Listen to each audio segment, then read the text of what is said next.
আসসালামু আলাইকুম। আমি সেলিম রানা ওয়েব লার্নের পক্ষ থেকে আপনাদের সবাইকে স্বাগতম।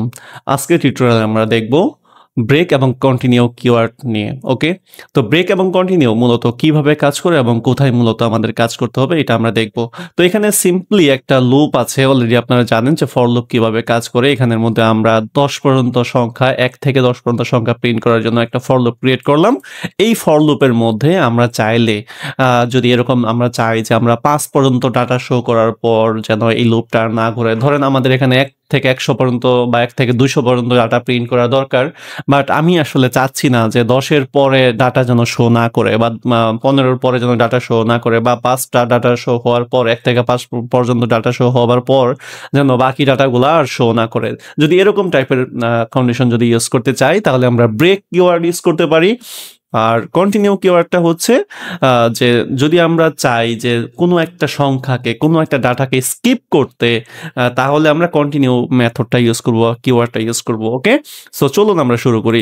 তো এখানের মধ্যে আমরা একটা কন্ডিশন চালাবো ইফ এই ইফের মধ্যে আমরা এখানের মধ্যে বলবো যে আই ডাবল ইকুয়াল যদি ৫ হয় তাহলে এখানের মধ্যে তুমি ব্রেক হয়ে যাও, মানে আয়ের মান যদি ৫ হয়ে যায় তাহলে যেন এটা ব্রেক হয়ে যায়। খেয়াল করে দেখেন এখানের মধ্যে ১ ২ ৩ ৪, তার মানে আমাদের যখনই এই আয়ের মানটা ৫ হয়ে যাচ্ছে তখনই যেন আমাদের লুপটা ব্রেক হয়ে যায়। দেখেন আমাদের কিন্তু এখানে আর ৫ পর্যন্ত ডাটা আসে না, কিন্তু আপনি যদি চান যে আমি ৫ পর্যন্ত ডাটা শো করব তারপরে ব্রেক করব তাহলে আমাদের এই কন্ডিশনটা আউটপুটের পরে দিবে।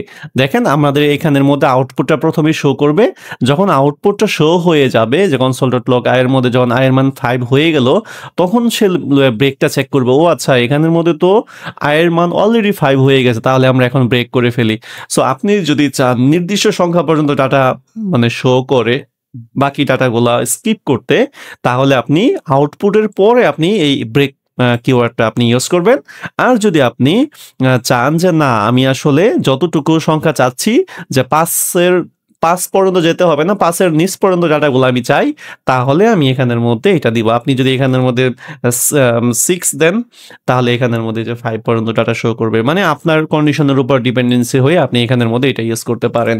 ওকে, তো চলুন এখন আমরা কন্টিনিউ দেখি। কন্টিনিউর বিষয়টা হলো ধরেন ১ থেকে ১০ বা ১ থেকে ২০ পর্যন্ত একটা ডাটা আছে। সেই ডাটার মধ্যে আমি ১২ নাম্বার ডাটা বা ৬ নাম্বার ডাটা শো করতে যাচ্ছি না, আর বাকি ডাটাগুলো আমি শো করতে যাচ্ছি। ঠিক আছে? তাহলে জাস্ট আমি এখানের মধ্যে ধরুন আমি ৬ নাম্বার ডাটাটা শো করব না। তাহলে আমি এখানের মধ্যে জাস্ট কন্টিনিউ দিয়ে দিব। ঠিক আছে? সরি, এখানের মধ্যে কন্টিনিউ দিয়ে দিব। যদি আমরা এখানের মধ্যে কন্টিনিউ দেই তাহলে খেয়াল করে দেখেন এখানে ১ ২ ৩ ৪ ৫, ৫ এর পরে কিন্তু ৬ নেই। তারপরে কিন্তু ৭ থেকে শুরু হয়ে গেছে ১০ পর্যন্ত। হ্যাঁ?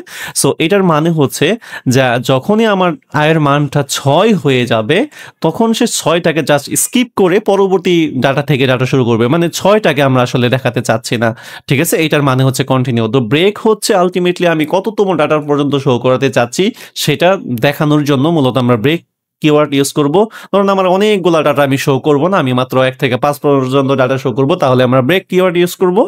আর যদি আমরা কন্টিনিউ ইউজ করি তার মানে হচ্ছে আমরা নির্দিষ্ট কোনো সংখ্যাকে যদি আমরা ব্রেক করতে চাই তাহলে মানে স্কিপ করতে চাই তাহলে আমরা কন্টিনিউ কিওয়ার্ডটা ইউজ করব।